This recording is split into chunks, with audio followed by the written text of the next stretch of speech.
Good morning students.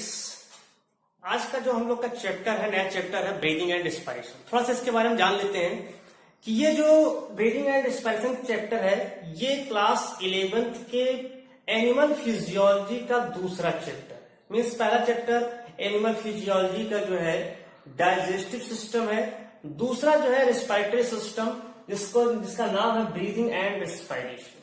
वैसे ये chapter है, इसके कुछ अंश जो है क्लास 10th में भी जो है पाया है।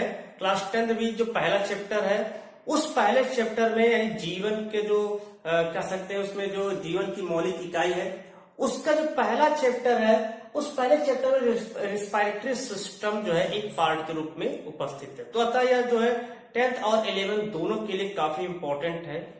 तो इसको देखेंगे कि ब्रीदिंग एंड रेस्पिरेशन, तो इसको थोड़ा सा और डिटेल में चलेंगे रेस्पिरेशन को, लेकिन जब प्लांट फिजियोलॉजी पढ़ा जाएगा तो हम लोग इसके इंटरनली कि किस प्रकार सेल के अंदर रेस्पिरेशन होता है उसको वहां पर पढ़ा जाता है प्लांट जो फिजियोलॉजी में। यहाँ पर हम लोग केवल mechanism of respiration and breathing यहाँ पर पढ़ा जाएगा। तो पहले स्टार्ट करते हैं कि रेस्पिरेशन होता क्या है या रेस्पिरेशन या ब्रीदिंग क्या है। तो ब्रीदिंग मतलब होता है श्वास लेना, श्वासोच्छ्वास। श्वासोच्छ्वास का मतलब होता है कि जो शरीर के अंदर जो अशुद्ध वायु फेफड़ों के द्वारा शरीर यानी वातावरण में मुक्त करना, शरीर से बाहर वातावरण मुक्त करना, और जो शुद्ध वायु उसको शरीर के अंदर ग्रहण करना, यानी ऑक्सीजन को लेना, CO2 को मुक्त करने की प्रक्रिया को हम लोग श्वासोच्छ्वास करते हैं। ये श्वसन की परिभाषा नहीं है। रिस्पायरेशन की परिभाषा क्या होता है इसका भी समझ ले कि रिस्पायरेशन की परिभाषा होता है कि ऑक्सीजन की उपस्थिति अथवा अनुपस्थिति में कार्बनिक भोज्य पदार्थों का कोशिकाओं के अंदर पूर्ण अथवा अपूर्ण दहन करने की प्रक्रिया को श्वसन कहते हैं। श्वसन की परिभाषा वो नहीं होती है कि O2 को इनटेक किया एंड CO2 को आउटपुट किया, ये ब्रीदिंग की परिभाषा होती है। तो पहले स्टार्ट करते हैं रिस्पायरेशन। रिस्पायरेशन जो होता है यानी कि कोशिकीय स्तर पर ऑक्सीजन की उपस्थिति अथवा अनुपस्थिति में कार्बनिक भोज्य पदार्थों के पूर्ण अथवा अपूर्ण दहन होने की प्रक्रिया को श्वसन कहते हैं। श्वसन जो होता है दो प्रकार का होता है। एक होता है एनाएरोबिक रिस्पायरेशन, एनाएरोबिक रिस्पायरेशन। एनाएरोबिक रिस्पायरेशन की अगर हम लोग बात करें तो ये क्या होता है, एनाएरोबिक रिस्पायरेशन यानी इसमें सबसे पहले याद रखना है कि इसमें एब्सेंट होता है क्या, एब्सेंट ऑफ O2, ऑक्सीजन की अनुपस्थिति में पूरी प्रक्रिया होती है, यानी ऑक्सीजन यहाँ पर उपस्थित नहीं होता है। तो इस प्रक्रिया में होता क्या, ऑक्सीजन की अनुपस्थिति में जब होता है तो यहाँ पर जो है जो कार्बोहाइड्रेट यानी कि जो भोजन है कार्बनिक भोज्य पदार्थ है C6H12O6, इसका अपूर्ण दहन होता है, अपूर्ण दहन होता है, जिसके फलस्वरूप जो है यहाँ पर ethyl alcohol plus CO2 plus कुछ मॉलिक्यूल्स यानी कि 2 ATP का यहाँ पर नेट बेनिफिट होता है। लेकिन ऐसा नहीं केवल एथिल अल्कोहल ही बनता है, इसमें एसिटिक एसिड भी बन सकता है, लैक्टिक एसिड भी बनता है, मैलिक एसिड भी बनता है।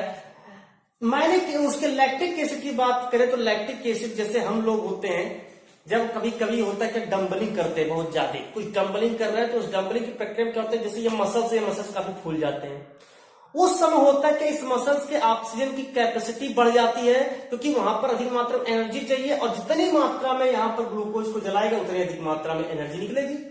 लेकिन जब हम लोग श्वसन करते हैं तो नॉर्मली श्वसन करते हैं तो ब्रीदिंग सामान्य रूप से करते हैं तो यहाँ पर जो है उतनी मात्रा में O2 नहीं पहुंच पाता और एक समय ऐसा आता है कि O2 यहाँ पर समाप्त होने लगता है और अब यहाँ का जो ग्लूकोज है इनकी कोशिकाओं में वो अनाक्सी दशा में श्वसन करती है और लैक्टिक एसिड बनती है, इसके कारण हमारा वो मसल काफी कठोर हो जाता है। फिर कुछ समय बाद जब थोड़ा रिलैक्स होते हैं धीरे धीरे वो जो है शांत हो जाता है। तो ये यहाँ पर इसका है। तो इसमें ethyl alcohol, acetic acid, acetaldehyde या मैलिक एसिड, लैक्टिक एसिड आदि का निर्माण होता है, CO2 बनता है और कुछ मात्रा में ATP बनता है। हालांकि मैं यहाँ एक लाइन लिखी, एक लाइन में प्रक्रिया नहीं होती है, इसको जो हम पढ़ाएंगे mechanism of respiration in plant physiology में वहां पर समझाएंगे कि ये एक लाइन की जो लिखा है एक लाइन की परिभाषा नहीं, एक लाइन के समीकरण नहीं है, बल्कि 10 समीकरण तो ग्लाइकोलिसिस में आ जाएंगे। उसके बाद तब जाकर के वहां एथिल अल्कोहल और CO2 बनेगा। तो एनारोबिक रेस्पिरेशन मींस ऑक्सीजन की अनुपस्थिति में जब ग्लूकोज का अपूर्ण दहन होता है, जिसके परिणाम स्वरूप जो है एथिल अल्कोहल, लैक्टिक एसिड या एसिटाल्डिहाइड, मैलिक एसिड आज का निर्माण होता था, CO2 बनते हैं और कुछ मात्रा में ATP बनता है। तो ये एनारोबिक। दूसरा होता है एरोबिक रेस्पिरेशन। एरोबिक रेस्पिरेशन, देखिए एरोबिक रेस्पिरेशन की अगर हम बात करें तो एरोबिक रेस्पिरेशन जो होता है प्रेजेंस ऑफ O2। तो यह जो है O2 की उपस्थिति में पूरी प्रक्रिया होती है। जो ऑक्सीजन होता है O2 की उपस्थिति में होता है। इस प्रक्रिया में जो कार्बोहाइड्रेट है या भोज्य पदार्थ है उसका पूर्ण दहन होता है, क्योंकि ऑक्सीजन की उपस्थिति में दहन होता है, पूर्ण दहन होता है, जिसके फलस्वरूप जो यहाँ पर CO2, H2O और प्लस 38 ATP का नेट बेनिफिट यहाँ पर होता है। तो इसको कहते हैं एरोबिक रेस्पिरेशन। ऑक्सीजन ऑक्सीजन की उपस्थिति में होता है, एनारोबिक में अनऑक्सीजन ऑक्सीजन की अनुपस्थिति में होता है। तो ये तो था रेस्पिरेशन की मैकेनिज्म। अब हम लोग बात करते हैं रेस्पिरेटरी सिस्टम की। Respiratory system, respiratory system in human. मनुष्य में अगर रेस्पिरेटरी सिस्टम की बात किया जाए तो दो प्रकार के रेस्पिरेटरी ऑर्गन होते हैं। एक प्राइमरी रेस्पिरेटरी ऑर्गन है, प्राइमरी रेस्पिरेटरी ऑर्गन। हम लोग का जो मुख्य श्वसन अंग होता है वो होता है लंग्स। एक जोड़ी होता है, ये वन पेयर होता है। जिसके अलावा जो है एसेसरी सेकेंडरी इसको कह सकते हैं, या एसेसरी रेस्पिरेटरी ऑर्गन होता है, जिसमें nose, nasal passage, firings,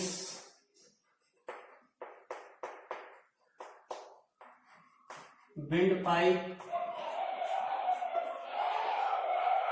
trachea आदि होते हैं। तो ये यहाँ पर एसेसरी ऑर्गन होते हैं और प्राइमरी सेक्स ऑर्गन लंग्स होता है। तो स्टार्टिंग जो हम लोग कर रहे हैं वो आज एसेसरी ऑर्गन से करेंगे, क्योंकि स्टार्टिंग नोज से होता है और अंतिम में जाकर के लंग्स में समाप्त हो जाता है। लंग्स में पूरी प्रक्रिया वहां पर मैकेनिज्म होगी कि किस प्रकार से वहां ब्रीदिंग होता है। तो सबसे पहला heading nose and nasal passage. देखिए नोज एंड नेजल पैसेज, नासिका की बात करते हैं। ये नासिका है हम लोग, ठीक है, बहुत ध्यान से देखेंगे। नासिका है, इससे कुछ कुल मिलाकर के 5 पार्ट हैं। नासिका में कुल मिलाकर के 5 पार्ट है, ध्यान है। कितने हैं? 5।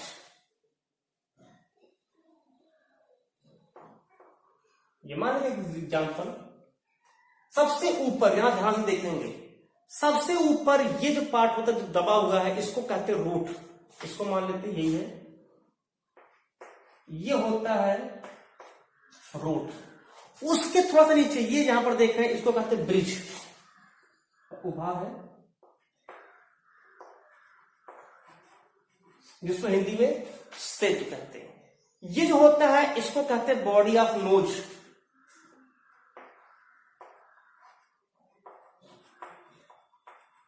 सबसे ऊपर का जो होता है इसको कहते हैं एपेक्स। और जो दोनों छिद्र दिखाई पड़ रहे हैं उसको कहते हैं नॉस्ट्रिल।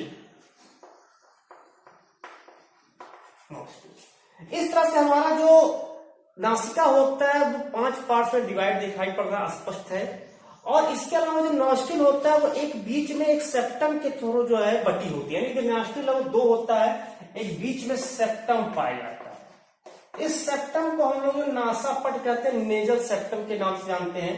इस नेजल सेप्टम होता है ये यहाँ पर बोन्स और प्लस कार्टिलेज के मिलकर के बना होता है, यानी इसमें अस्थियां और हाइलाइन कार्टिलेज से मिलकर के नेजल सेप्टम बना होता है, जिसके कारण जो नासिका होती है 2 क्षेत्रों में बढ़ जाती है। हमारी नासिका इतनी लंबी इसलिए है कि हमारा मुख गुहा काफी बड़ा होता है, तो मुख गुहा और नासिका को पृथक करने के लिए जो तालु होता है वो भी लंबा होता है, इसीलिए हमारी नासिका भी काफी लंबी जाती है। हमारी जो नासिका होती है, इस नासिका हम लोग ड्रॉप नोज कहते हैं। ड्रॉप नोज मतलब हिंदी में इसको कहें टपकन नाक। टपकन नाक क्योंकि इसका जो मुख होता है हमारे जो है पैरों की तरफ होता है, नीचे की तरफ होता है, इसलिए इसको टपकन नाक के नाम से भी जानते हैं। ठीक है, बात करते हैं नॉस्ट्रिल के नेजल पैसेज की। नेजल पैसेज जो होता है, जो बीच में इस तरह जो छिद्र होते हैं, ये जो नेजल पैसेज है, ये नेजल पैसेज कुल मिलाकर के 3 क्षेत्रों में बटा होता है, 3 रीजन में बटा है। पहला इसमें होता है वेस्टिब्यूल। वेस्टिब्यूल जो वेस्टिब्यूल होता है इसको हम जो है नॉस्ट्रिल भी कह सकते हैं, छिद्र होता है वेस्टिब्यूल। वेस्टिब्यूल में जो है कुछ हेयर्स काफी जो है कठोर हेयर्स प्रेजेंट होते हैं, पाए जाते हैं। इसमें सिबेशियस ग्लैंड भी पाया जाता है, सिबेशियस ग्लैंड पाते हैं, और इसमें म्यूकस भी जो है उपस्थित होता है। तो इस तरह से यहाँ पर जो रहता है इसमें काफी कठोर रोम पाए जाते हैं, कुछ यहाँ पर तैलीय ग्रंथियां और कुछ जो है म्यूकस, और इसके अलावा कुछ जो है स्वेट ग्लैंड इसमें जो है उपस्थित होता है। तो इसके कारण क्या होता है, यहाँ पर हमारी चिकनाहट बनी रहती है, धूल के कण जो है आज इसके अंदर प्रवेश नहीं कर पाते हैं। तो ये वेस्टिब्यूल होता है। दूसरा होता है ऑल्फैक्टरी रीजन।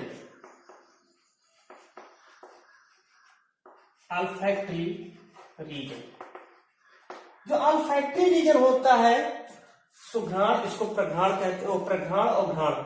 ऑल्फैक्टरी रीजन जो होता है, इसमें जो है जो एक अस्थि होती है जो काफी घुमावदार होती है, एक जो है क्वाइल्ड यहाँ पर बोन होती है, क्वाइल्ड बोन होती है, इसको कहा जाता है घुमाकर टर्बाइनल बोन।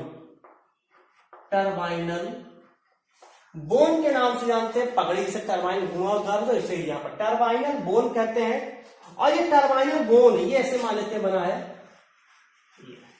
घुमावदार, तो इसके बीच में जो एक चक्करदार जो है बन जाता है, एक सर्कुलर जो है यहाँ पर कह सकते हैं, सर्कुलर जो है यहाँ पर छिद्र बन जाता है, सर्कुलर जो यहाँ पर पोर बन जाता है, ये छिद्र होता है, इसको कहते हैं कॉन्की या मियटाई के नाम से जानते हैं। कॉन्की या मियटाई के नाम से जानते हैं, जिन्हें हिंदी में शुक्तिकाएं कहते हैं। शुक्तिकाएं छिद्र होता है, घुमावदार छिद्र होता है, उसको शुक्तिकाएं कॉन्की या मियटाई कहते हैं। जो मियटाई कॉन्की होता है, ये भी 3 रीजन में बटा होता है। पहला इसमें होता है सुपीरियर कॉन्की, मिडिल एंड इंफीरियर कॉन्की कहलाता है। जो सुपीरियर और मिडिल वाले होते हैं, अगर सुपीरियर और मिडिल की बात करें तो ये एथमॉइड बोन का बना होता है, एथमॉइड बोन का। और इंफीरियर होता है, ये इंफीरियर एथमॉइड बोन का बना हुआ होता है, इंफीरियर एथमॉइड बोन का बना हुआ होता है। ठीक है, इसके अलावा जो सुपीरियर और मिडिल वाले होते हैं, इसी सुपीरियर और मिडिल के पास में यहीं पर जो है एक सेल पाया जाता है, इसको लोग स्नाइडेरियन सेल कहते हैं, स्नाइडेरियन सेल पाया जाता है, स्नाइडेरियन सेल कहते हैं। इसको जो है यहाँ पर एपिथीलिया है, इसको लोग एपिथीलिया के नाम से भी जो जानते हैं, क्योंकि यहाँ पर एपिथीलियल और होता है, तो उसको लोग एपिथीलियल मेम्ब्रेन या स्नाइडेरियन सेल कहते हैं। इसके अलावा जो इंफीरियर होता है, इसमें गॉबलेट सेल पाया जाता है, इसमें गॉबलेट सेल उपस्थित होता है। इससे जो है म्यूकस का भी स्राव होता है, म्यूकस का स्राव होता है। साथ में स्नाइडेरियन सेल से भी जो है कुछ श्लेष्म का स्राव होता है।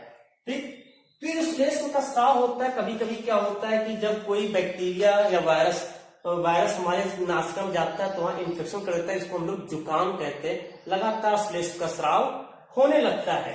तो ये यहाँ पर दूसरा जो था वो था ऑल्फैक्टरी रीजन। और तीसरा इसमें होता है रिस्पायरेटरी रीजन। रिस्पायरेटरी रीजन, इस रिस्पायरेटरी रीजन से जो है जब यहां से वायु, क्योंकि नमी घुमावदार होती है तो काफी जो वायु की गति होती है धीरे धीरे कम हो जाती है और वायु भी नम होना शुरू हो जाती है, जिससे कि वायु में जो धूल के कणा जो तो स्लेश में चिपकते रहते हैं और शुद्ध वायु अंदर तो धीरे धीरे प्रवेश घूमते हुए जाती है। कहाँ पहुंचते हैं? रिस्पायरेटरी रीजन आते हैं और यहां से फिर आगे की ओर ये इसका काम क्या होता है? रिस्पायरेटरी रीजन में पहुंच गए, अब ये आगे को उठा करके इसको फायरिंग्स में भेज देगा, यानी अगले दूसरे टॉपिक में इसको जो है भेज देगा। तो देखेंगे अब वो कहां पर पहुंचेगा, जो वायु है वो वायु कहां पर गया। तो जो वायु होता है वो इसके अगले पार्ट्स में जो है जो फायरिंग्स है उस पर पहुंच जाता है, दूसरे पार्ट में फायरिंग्स पे पहुंचा। फायरिंग्स के बारे में पहले बता चुके हैं कि जब इसको हम लोग डाइजेस्टिव सिस्टम पढ़ रहे थे, अप्रॉक्स 13 सेंटीमीटर लॉन्ग होता है, 13 सेंटीमीटर लॉन्ग होता है, फनल शेप होता है, एक कीप नुमा जो है इसकी संरचना होती है, फनल शेप का जो है संरचना होती है। ऊपर की ओर जो है दो पार्ट में बटा होता है, एक सुपीरियर और एक होता है इंफीरियर। हम उसको कह सकते हैं एंटीरियर एंड पोस्टीरियर। तो एंटीरियर एंड सुपीरियर वाला होता है, इसमें फिर जो है दो भागों में बटा होता है। एक इसमें होता जो है यहाँ पर नेजोफेरिंक्स और दूसरा होता है ओरोफेरिंक्स। तो ओरोफेरिंक्स जो होता है इससे जो भोजन हम लोग करते हैं वो भोजन इस ओरोफेरिंक्स से थ्रू जाता है, और जबकि जो हम लोग श्वसन करते हैं जो वायु जाता है वो नेजोफेरिंक्स से होते हुए इस इंफीरियर के थ्रू होते हुए पहुंचता है विंड पाइप में, यानी अगले पार्ट में पहुंच जाता है विंड पाइप। विंड पाइप में जैसे पहुंचता है, अब यहाँ पर जो विंड पाइप क्या होता है, एक छल्लेदार उस पर पाया जाता है। विंड पाइप जो होता है उस पर जो है एक छल्लेदार उपास्थियों का बना हुआ आवरण होता है, जिससे जो वायु होता है वो वायु लगातार घूमते हुए जाता है, और साथ में इस पर जो गॉबलेट सेल भी पाए जाते हैं। इस गॉबलेट सेल क्या करता है कि जो भी इसके जो गॉबलेट सेल होते हैं वो उससे लगातार श्लेष्म का स्राव होता है, जो धूल की कण आदि हो वहां पर भी चिपक जाए, अब केवल शुद्ध वायु अंदर की ओर प्रवेश करे। तो ये होता है विंड पाइप। इसी में एक टॉपिक आता है, इसी बीच एक लैरिंक्स भी जो है उपस्थित होता है। लैरिंक्स जिसको हम लोग जो है साउंड बॉक्स भी कहते हैं। जो लैरिंक्स होता है, लैरिंक्स कहां पर पाया जाता है पहले जान ले।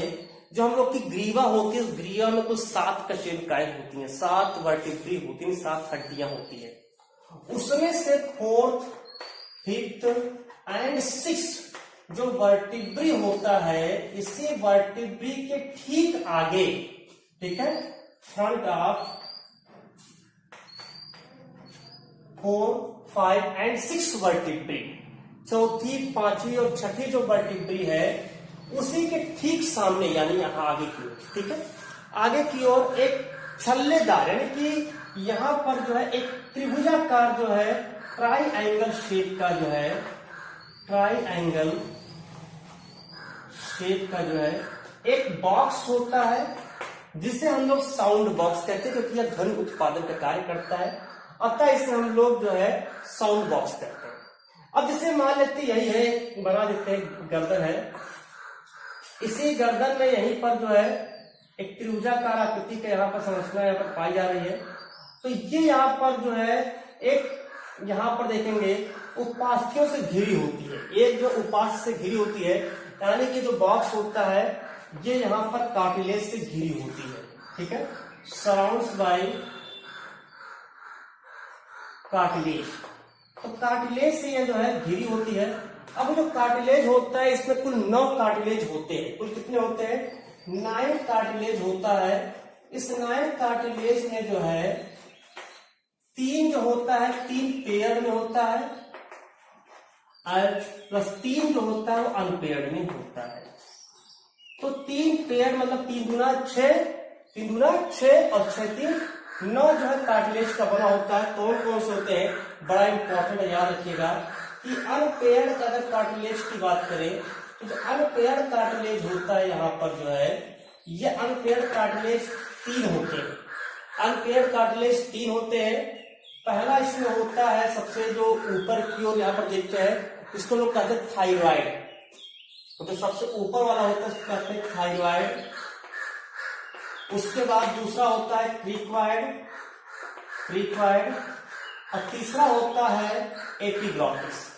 तो ये 3 जो है यहाँ पर अनपेयर्ड जो है यानी गैर जोड़ीदार कार्टिलेज पाए जाते हैं, जबकि 3 जो पेयर होते हैं, 3 जोड़ी पेयर भी कार्टिलेज इसमें उपस्थित होते हैं। अगर 3 जोड़ी जो कार्टिलेज उपस्थित होते हैं जोड़ी में, इसमें सबसे पहले एक है एरिटिनोइड, दूसरा इसमें होता है क्रिकॉइड, वो कार्निकुलेट, और तीसरा होता है क्यूनिफॉर्म। तो इस तरह से जो है 3 यानी कि इसकी संख्या हो गई है 2 2 2 2 2 4 2 6 7 8 9। इस तरह से कि 9 जो है छल्लेदार उपास्थियों से जो हमारा साउंड बॉक्स होता है घिरा होता है। आगे की ओर जो उभार होता है इसको कहते हैं एडम्स एप्पल, टेटुआ के नाम से इसको जो है जानते हैं। अब इसके बाद जो ये इसका काम होता है, जब इस पे जो है ध्वनि यानी कि जब वायु टकराती है, जब लोग बोलते हैं तो अंदर से जो वायु निकल के आती है वो ध्वनि इस साउंड बॉक्स में टकराती है, इससे साउंड उत्पन्न होता है, अतः इसे हम साउंड बॉक्स कहते हैं। तो ये तो पूरा यहाँ से अब जो वायु है वो वायु विंड पाइप होते हुए अब प्रवेश कर जाएगा लंग्स में। तो हम लोग लंग्स को अगले पार्ट में पढ़ा जाता है। तब तक के लिए धन्यवाद।